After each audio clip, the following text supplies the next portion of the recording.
අයිබෝවන්. අද අපි කතා කරන්නේ අපගේ සිරස ඇසුරු කරගෙන ඇතිවන රෝගයක් ගැන. සිරස කිව්වේ අපේ හිස. ඔබට සමහර විට මෙම රෝග තත්ත්වය දැනටත් පවතිනවා වෙන්න පුළුවන්. ඔබේ නළල දෙපැත්තෙන් හිසේ අධික වේදනාවක් හටගන්නවා. සැතැම් විට මේ උදෑසන කාලයේ පටන් අරගෙන දහවල් මධ්‍යහ්නය වන විට මේ වේදනාව අධික ලෙස වැඩි වෙනවා. හවස් වෙනකොට නැවත මේ වේදනාව කෙමෙන් අඩු වෙලා යනවා. මේ හිරු මුදුන් වීමත් සමග තීව්‍ර වෙලා හිරු බැස යාමත් සමග අඩු වෙලා යන මෙම ශීර්ෂ ශූලයට එහෙම නැත්නම් මේ හිස රදයට ආයුර්වේදයේ හඳුන්වන නම තමයි සූර්යා වර්තය. සාමාන්‍ය ව්‍යවහාරයේ ඉරුවාරදය කියලා හඳුන්වන්නේ මෙම රෝග තත්ත්වයයි. මෙය අපිට 100%ක්ම සමපාත නොවුනත් සමපාත කරන්න පුළුවන් නව්‍ය වෛද්‍ය විද්‍යානුකූලව හඳුන්වන සයිනසයිටිස් කියන තත්ත්වයක් සමග. මේ රෝග තත්ත්වයේදී සිද්ධ වෙන්නේ ආයුර්වේද මතානුකූලව නම් ත්‍රිදෝෂ කෝපයක්. ත්‍රිදෝෂ කියලා කියන්නේ අපේ ශරීරයේ ස්වභාවයෙන්ම තියෙන සෙම, වාත, පිත කියන දෝෂ තුනම එකතු වීමෙන් ඇතිවන සන්නිපාත තත්ත්වයක් තමයි සූර්යාවර්තය කියලා කියන්නේ. නමුත් මේ අවස්ථාවේදී පිත් දෝෂය ප්‍රබල වෙනවා. ඒ වගේම කප දෝෂය ප්‍රබල වෙනවා. ඉතින් සෙම සහ පිතෙන් හටගන්නා රෝගයක් විදිහට අපිට මෙම සූර්යාවර්තය හඳුන්වන්න පුළුවන්. මෙතනදී සිද්ධ වෙන්නේ අපේ හිසෙහි තියෙන කපාල අස්තිවල මේ ලලාට අස්තියේ ඇතුළත තියෙනවා හිරසක්. මේකට කියනවා ලලාට කෝටරක කියලා.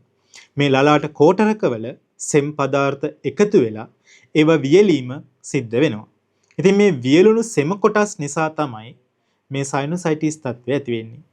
ඉතින් මේක දහවල් කාලයක් වෙනකොට වියලි සෙම් කොටස් උෂ්ණත්වය සමග සූර්යගේ බලපෑමත් සමග යම් බුරුල් වීමක් වෙනවා. ඒකත් එක්කලා තීව්‍ර වේදනාවක් ඇති වෙනවා. හවස් වෙනකොට මෙම තත්ත්වය නැවත අඩු වෙලා යනවා. ඇතම් කෙනෙකුට සීතලත් එක්කලා මෙම වේදනාව වැඩි වෙන්න පුළුවන්. ඇතම් කෙනෙකුට උෂ්ණත්වයත් එක්කලා ශීර්ෂ වේදනාව වැඩි වෙන්න පුළුවන්. නමුත් ඔබට දැනේවි ඔබේ හිසේ ඉදිරිපසින් බර ගතියක්. ඔබ හිස පහත් කරනකොට වේදනාව වැඩි වේවි. ඔබ හිස සොලවන විට ඔබට වේදනාව වැඩි වේවි. ඒ වගේම තමයි මේ ඇහි බැම අල්ලනකොට වේදනාවක් ඇති වෙනවා. නළල දෙපැත්තෙන් අල්ලනකොට වේදනාවක් ඇති වෙනවා. ඉතින් මෙම රෝගයත් ආයුර්වේද ප්‍රතිකාර මගින් කෙටි කලක් තුල පහසුවෙන් සුවපත් කරගන්න පුළුවන්. මේ සූර්යාවර්තය සඳහාම විශේෂයෙන් ආයුර්වේද ප්‍රතිකාර නිර්දේශ කරලා තියෙනවා. සුශ්‍රුත සංහිතාව තුලත් මෙම ප්‍රතිකාර නිර්දේශ වෙලා තියෙනවා. හිසට තෛල අභ්‍යංග කිරීම. ඒ වගේම තමයි වේදු ඇල්ලීම කියලා දේශීය චිකිත්සාවේ හඳුන්වන වාෂ්ප ඇල්ලීම. සාමාන්‍යයෙන් ඔබ හෙම්බිරිස්සාවක් හැදුනහම නහය හුස්ම ගන්න අපහසු වෙනකොට සෙම බුරුල් කරගන්න වාෂ්ප අල්ලනවා. අන්න ඒ විදිහටම හිසට තෙල් ගල්වලා මේ නළල දෙපස මෘදුව සම්බාහනය කරලා ඖෂධීය කොළ වර්ග තැඹු වතුරෙන් අපි මේ අවස්ථාවේදී වාෂ්පස්වේද කරනවා. මේ විදිහට වාෂ්පස්වේද කරලා ලලාට කෝටරක තුල එකතු වුණ වියලුණු සෙම් පදාර්ථ බුරුල් කරලා මේ සමගම අභ්‍යන්තරව ඒ කප ಶಮන ඖෂධ කසාය ගුලි වර්ග කල්ක චූර්ණ ආයුර්වේද වෛද්‍යවරුන් විසින් රෝගියාගේ බලාබලත්වය අනුව නිර්දේශ කරනු ලබනවා.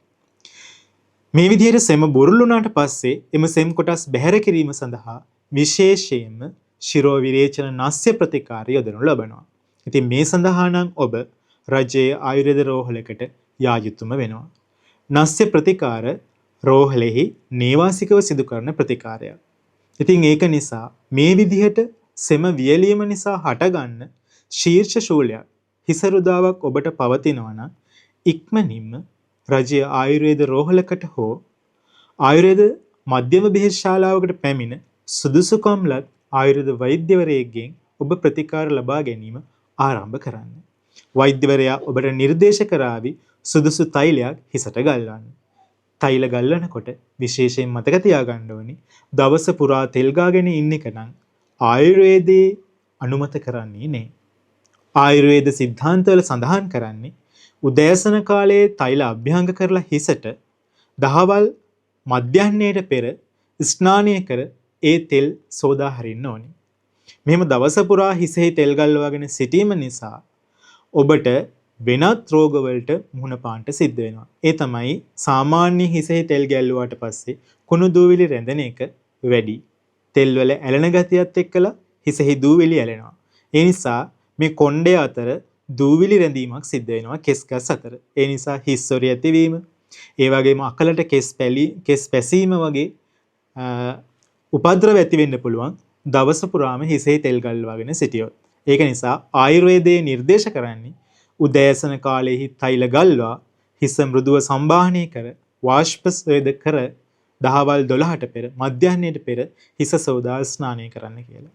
ඉතින් ඒ නිසා ඒ ආකාරයට තෛලාභ්‍යංග කරලා සුදුසු කාලයේදී වෛද්‍යවරයා විසින් නිර්දේශ කරાવી ඔබට දැන් නස්‍ය ප්‍රතිකාර කරන්න කියලා. ඇතැම් විට නස්‍ය ප්‍රතිකාර වලට නොයාම ඔබට සුවපත් වෙන්න පුළුවන් රෝගයේ අවස්ථාව අනුව.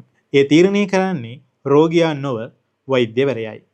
ඔබගේ ප්‍රතිකාරය සුදුසුකම්ලත් ආයුර්වේද වෛද්‍යවරයෙක් හමු වී ඔබ විසින් ලබා ගන්න. වෛද්‍යවරයා විසින් ඔබට තෛලාභ්‍යංග, නස්‍ය ප්‍රතිකාර, ධූමපාන ආදී සුවිශේෂ ප්‍රතිකාර ඔස්සේ මෙම රෝගය සුවපත් කිරීමට ඔබට උපකාර වේවි. ඉතින් ඒ නිසා තවත් බලබලා ඉන්න එපා. හිස රුදාවෙන් දුක් විඳින්න එපා. ආයුර්වේදයේ තුල මේ සඳහා නිශ්චිත ප්‍රතිකාර නිර්දේශ කරලා තියෙනවා. ඔබට පුළුවන් ඒ ප්‍රතිකාර ලබා ගන්න. හිතායු, සුඛායු, දීඝායු